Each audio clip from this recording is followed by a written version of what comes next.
آئے status of matter کی تبدیلی کے ایک مسئلے کو دیکھتے ہیں۔ تو ہمارے پاس 500 گرام پانی ہے، 500 گرام لیکوڈ واٹر ہے 60 ڈگری سیلسیس پر۔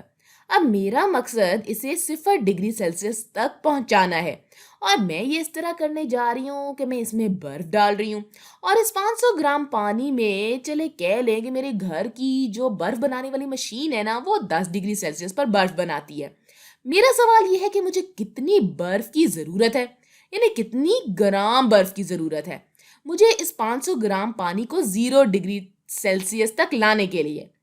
اگر میں 1 کپ بناؤں تو میرے پاس اس میں 60 ڈگری پر پانی ہے، میں اس میں برف کا ایک بڑا سا ٹکڑا ڈالوں گی۔ اب ہوگا یہ کہ پانی سے گرمی برف میں جا رہی ہے اور برف پانی سے گرمی جذب کرے گی، لہٰذا پانی کو 60 ڈگری سیلسیس سے 0 ڈگری تک لے جانے کے لیے مجھے اس سے گرمی نکالنی ہے۔ ہم یہ معلوم کریں گے کہ گرمی کتنی ہے۔ اچھا، گرمی سے میرا مراد حرارت ہے۔ اچھا، برف 0 ڈگری سے اوپر نہیں جا سکتی۔ بنیادی طور پر برف کو یہ حرارت جذب کرنی پڑے گی -10 سے 0 تک جانے کے لیے، اور وہ توانائی اسے تھوڑا سا پگھلانے کے لیے استعمال کی جائے گی۔ اگر ہمارے پاس اتنی برف نہیں ہے تو برف پھر اور بھی گرم ہوگی۔ آئے دیکھتے ہیں کہ ہمیں 500 گرام پانی میں سے کتنی توانائی نکالنی ہوگی۔ یہ اتنی ہی توانائی ہے جو 0 ڈگری کے پانی کو 60 ڈگری تک لے جانے میں لگے گی۔ تو ہم 50 ڈگری کی تبدیلی کے بارے میں بات کر رہے ہیں۔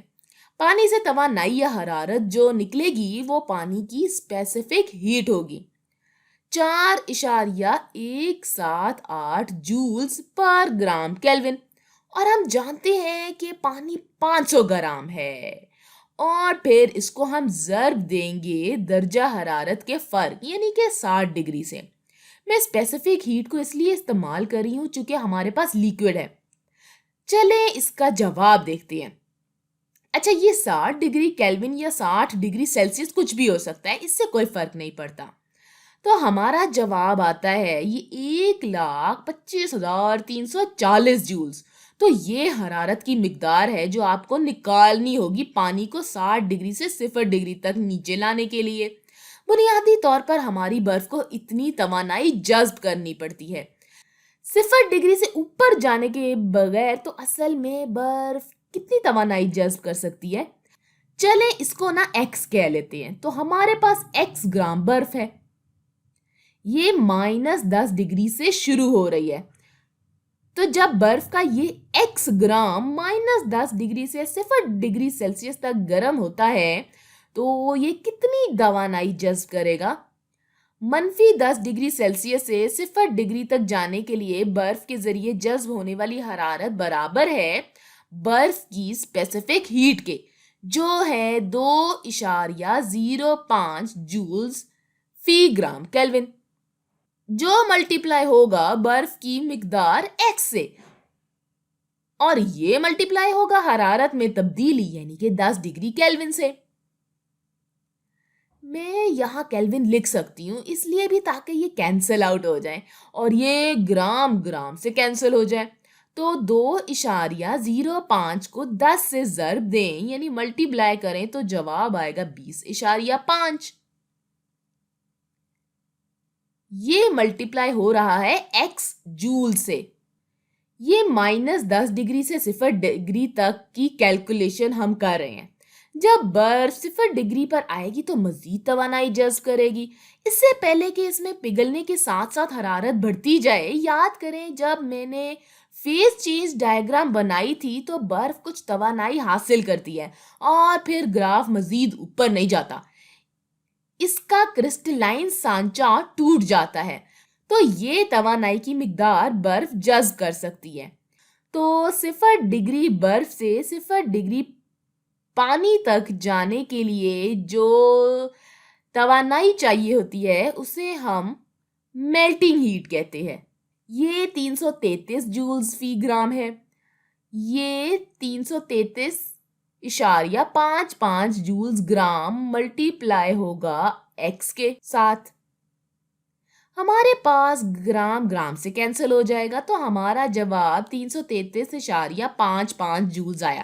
یعنی برف 0 ڈگری برف سے 0 ڈگری پانی تک جاتے ہوئے 333.55 ایکس جولز حرارت جذب کرے گی. یہ حرارت کی وہ مقدار ہے جسے برف 0 ڈگری تک جانے کے لیے جذب کر سکتی ہے. 0 ڈگری سے اوپر جائے بغیر، چونکہ ایک بار یہ 0 ڈگری پانی پر ہوگی اور ہم اس کو حرارت پہنچائیں گے تو یہ دوبارہ گرم ہونا شروع ہو جائے گی. اور اگر برف 0 ڈگری سے اوپر جاتی ہے تو دوبارہ پانی پھر 0 ڈگری تک واپس نہیں آئے گا. پانی 0 ڈگری سے اوپر نہیں جا سکتا. تو ہماری برف کتنی کل حرارت جذب کر سکتی ہے؟ لہٰذا جذب ہونے والی حرارت اس گرمی کے برابر ہے جب یہ -10 ڈگری سے 0 ڈگری برف تک جائے گی، اور یہ 20.5 ایکس ہے، جہاں ایکس ہمارے پاس موجود برف کی گرام میں تعداد ہے، پلس حرارت کی وہ مقدار جو برف 0 ڈگری برف سے 0 ڈگری پانی تک جاتے ہوئے جذب کرتی ہے. یہ 333.5 ایکس ہے، اور ظاہر ہے کہ یہ سب جولز میں ہی ہے. تو یہ حرارت کی کل مقدار ہے جسے برف جذب کر سکتی ہے 0 ڈگری سے اوپر جائے بغیر. اب یہ کتنی حقیقی توانائی جذب کرتی ہے؟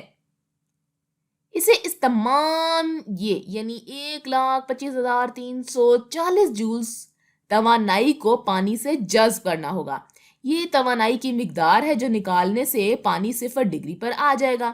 لہٰذا جذب ہونے والی توانائی کی مقدار یہ ہونی چاہیے، یعنی کہ یہ 1 2 5 3 4 0 یہ ہونی ضروری ہے. تو یہ اتنے جولز ہوگا.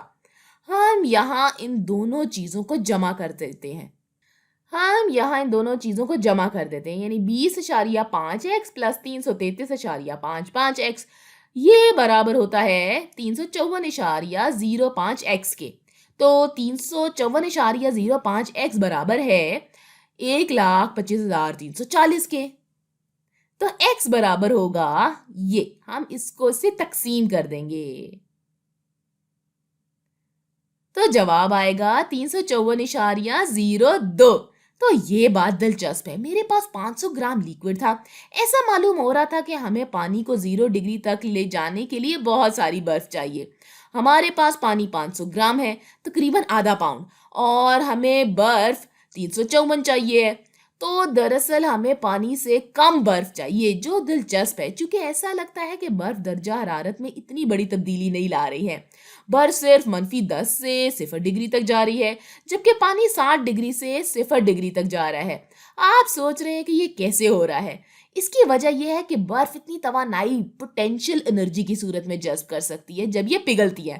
لہٰذا اگر ہم تمام توانائی کے بارے میں بات کرتے ہیں جو برف جذب کر رہی ہے تو وہ زیادہ حصہ ہیٹ آف فیوژن کی وجہ سے ہے.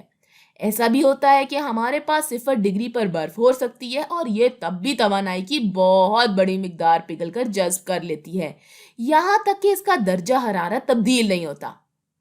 تو میں امید کرتی ہوں کہ آپ کو یہ بات اچھی طرح سمجھ میں آ گئی ہوگی.